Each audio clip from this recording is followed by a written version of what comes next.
Welcome to Change Management 101. Hi, I'm JF, and in this episode, we'll be taking a look at basic change management concepts so that you'll be able to better understand what it's all about and why it's important. You see, I've worked with companies of all sizes, from convenience stores, cities, all the way up to multinational corporations. And you know what I've learned? Is that the success of their projects all depended on how well they manage the changes. You see, change management principles are actually universal and they apply to projects of all sizes and complexity. In fact, the difference will be how much time and resources you will have to commit to those projects. And with everything going on in the world these days, where technology is disrupting how we communicate, how we work, as well as global events, now more than ever, it is important for us to equip ourselves and our organizations with proper change management strategies. Let's get to it.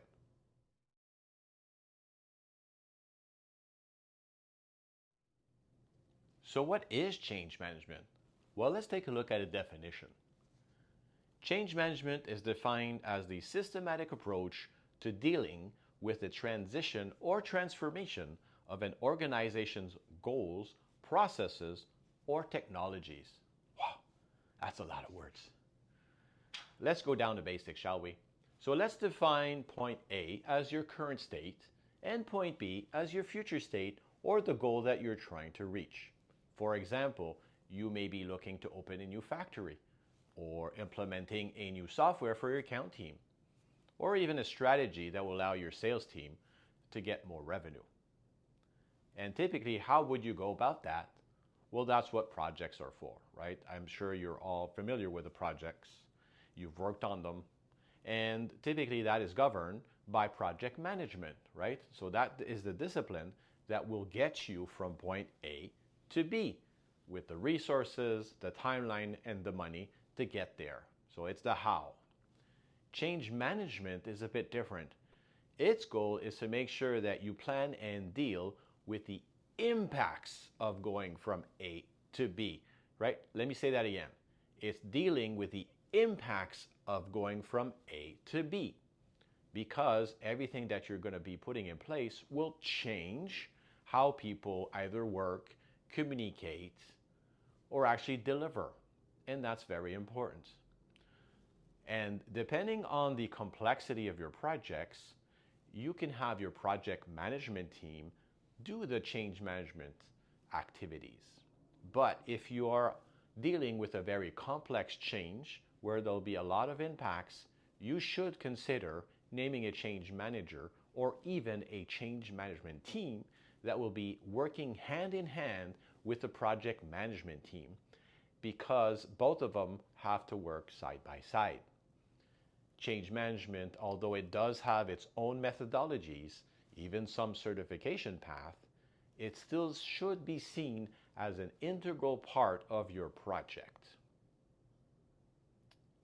Now let's go and talk about the change management process.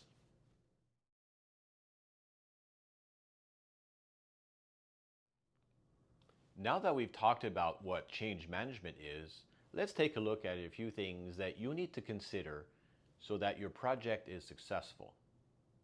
First off, well, you do need to understand what your project is all about. What is it? When is it going to happen?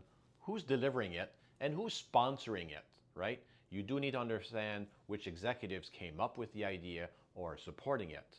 And all that should be wrapped up with a clear explanation of why this project is happening, because that will drive many things that are about to happen. Now that you know what your project is about, you need to draw a path of where you're going.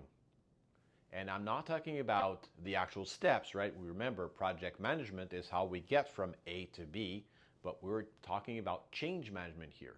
So your job is to make sure you understand the impacts of going from one or to the other. And for that, you need to understand the different paths that can be taken. much like a GPS, right? A GPS requires two variables, where you're going and where you're coming from. From that, it derives a few possibilities. So from a project perspective, you'll need to make sure what is the less costly or what takes less time. But as a change manager or in the change management team, you need to consider which path will have more or less impacts to your organization and make a determination there. Based on that, you're going to be able to identify in clearer terms what the impacts are and who's going to be impacted by them. That's very important because it will be your basis of your plan. Also, don't forget about your derailers. Those are the things that will happen in your project that will slow you down or make you take another path. You may run out of money, there might be a reorg, or you might think, there might be a technology problem. There might also be resistance to change. That happens a lot, and it's actually really natural. Why? Because our human brains are wired to stay in our comfort zone. That is seen as a safe space, and hence any change to that, it can be problematic to some. And that does vary from individual to individual. So please be mindful that not everyone will respond to the changes the same way as the others.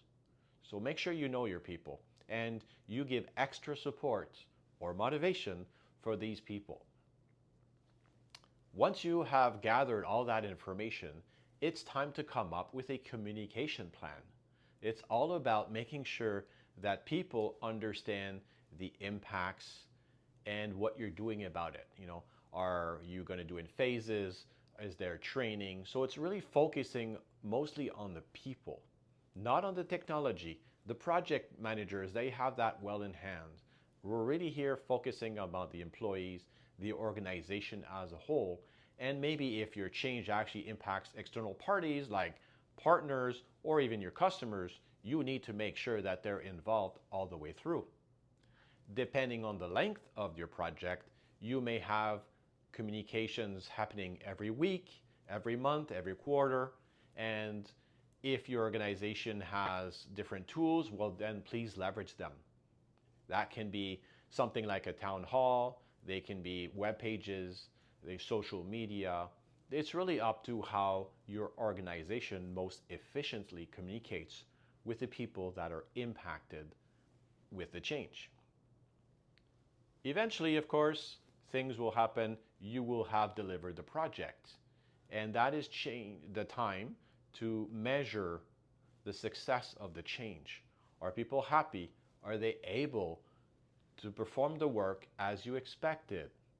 If so, great. If not, then try to understand why. Does the people require more training, more feedback?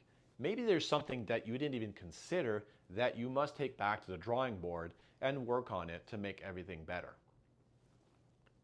And then, even though your project is done, don't forget, change does take time to settle in. So that means that multiple months after that you've finished your project and change, you should continue following up with people, make sure that they have the information they need, they don't forget to do any new steps that you've put in the plan, and maybe include some coaching or additional training as required. Make sure that you collect the feedback and that you introduce this in any future change initiative.